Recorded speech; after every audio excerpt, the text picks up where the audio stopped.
Hold that thought. I believe BJP's Dr. Harshvardhan is holding a press conference. Let's cross live. जिनके संदर्भ में दिल्ली के मुख्यमंत्री लगातार असत्य बात कहकर दिल्ली और देश की जनता को गुमराह करने का प्रयास करते हैं, उनको even at the cost of repetition मैं इस समय आपके बीच में रखना चाहता हूं। कल सारा दिन दिल्ली की विधानसभा में आम आदमी पार्टी के एमएलएज को छोड़कर बाकी सारे एमएलएज ने, चाहे वो किसी भी दल के क्यों नहीं थे, उन्होंने दिल्ली के कानून मंत्री के अमर्यादित व्यवहार के खिलाफ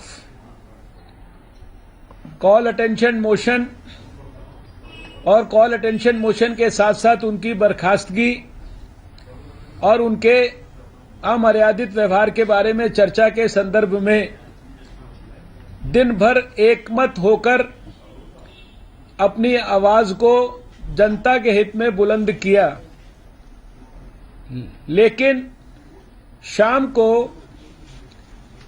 दिल्ली के मुख्यमंत्री श्री अरविंद केजरीवाल जी ने झूठ की पराकाष्ठा का शायद इससे बड़ा कोई ज्वलंत उदाहरण नहीं हो सकता, जब उन्होंने कहा कि कांग्रेस पार्टी और बीजेपी को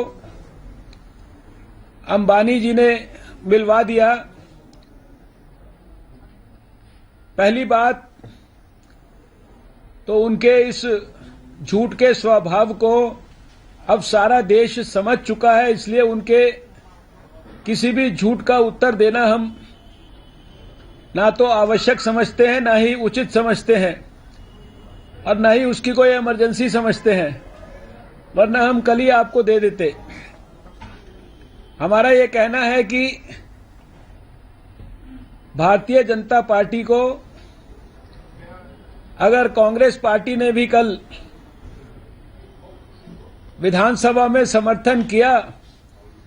तो वो भारतीय जनता पार्टी को समर्थन नहीं कर रहे थे, वो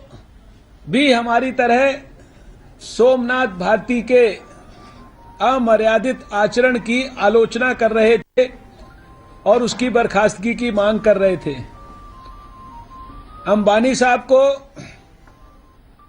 कौन फायदा पहुंचाना चाहता है ये आज स्पष्ट हो गया, जब हमने देखा कि पहले तो अरविंद केजरीवाल जी ने अंबानी जी की कंपनी को एक तरफ लोगों को ये कहा कि हम बिजली के दाम कम करेंगे,